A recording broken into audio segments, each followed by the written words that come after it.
Hey everybody, I'm here today to show you and tell you how to use an HDMI switcher.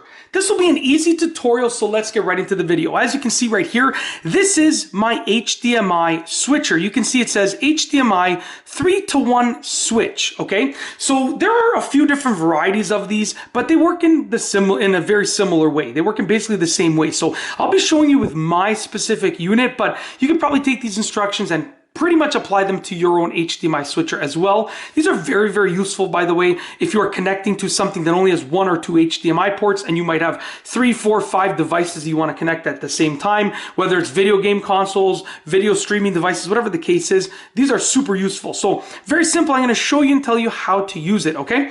So first and foremost, you need to provide power to the device. In this case, there's actually a power supply over here on this side, and I just take this USB cord right over here. I plug it into the power supply. It only goes in one direction, as you can see. I'll show you once again. That's the orientation of the cord. Like it's shaped in a way that it only goes in one way. So you plug it in.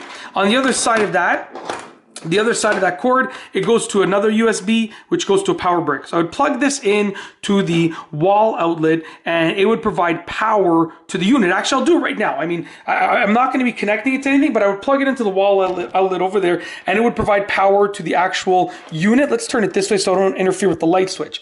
So right now, there's power going to the unit, essentially, okay? So what you would do is you're then going to connect the output to your TV or your monitor, whatever it is you're streaming to, okay? So in that case, if you look here, in this case, there are 3 inputs and 1 output, but yours might have 2, 4, 5, 10 different inputs. It all depends on the level of an HDMI switcher that you got. So you want to connect the output to whatever you are streaming to. So I'm going to connect this HDMI cord to the output over here. Okay, it says output right there. I'm going to connect it to the output, okay? And then the other end of that HDMI cord, okay, the other end is going to go to your thing that you want to display the video on. Your TV, your monitor, whatever the case is. This is actually a computer monitor, but if you're connecting to a TV, it's the same thing. You're going to go to the HDMI input on that device, and you're going to go and you're going to plug in your cord, the other end of that cord, okay? So essentially what we're doing now is anything that goes to this device is now being outputted, okay, through this cord to the TV. It is on the input of the TV. It's outputted from here, and it's inputting to the TV or monitor, okay? So that's, or projector, whatever the case is. So that's how you send the video and audio out from the HDMI switcher. Now, you can then send video into the HDMI switcher. So let's say, and I have 3 different ports, so I could do this 3 different times. Let's say I wanted to plug in, for instance, a DVD player, okay? Just keep it simple. A DVD player, I would take this end of an HDMI cord, I would plug it into the HDMI, let's say number 1 input on the switcher, like that, okay? And the other end of this cord would get plugged in to the DVD player.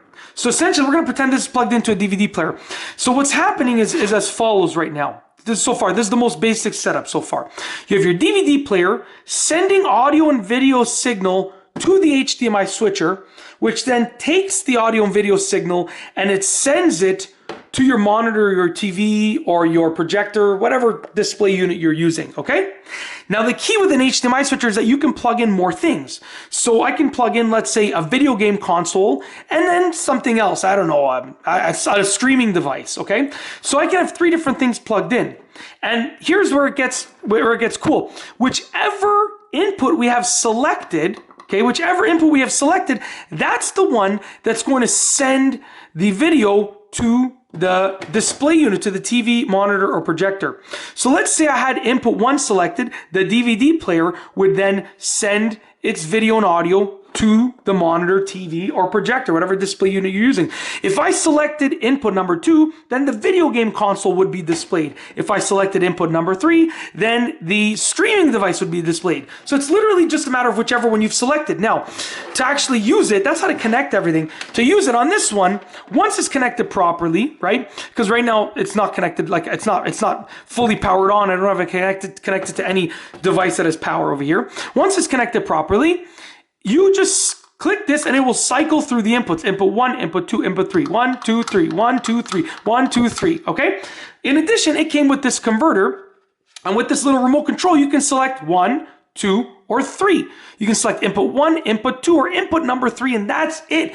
You can select whichever one that you want to display on the unit. And it's literally that simple. That is that easy. That's how to use it. It's not hard, very useful, and it's that easy to use. Like I said, there are other ones that offer, I believe I've seen ones that are like a manual type of switcher, but you know, like they're all very similar in how they work. And that's it. If you like this video, please be sure to give it a thumbs up. Let me know what you think down below as a comment. And of course, be sure to subscribe for more good videos just like this one.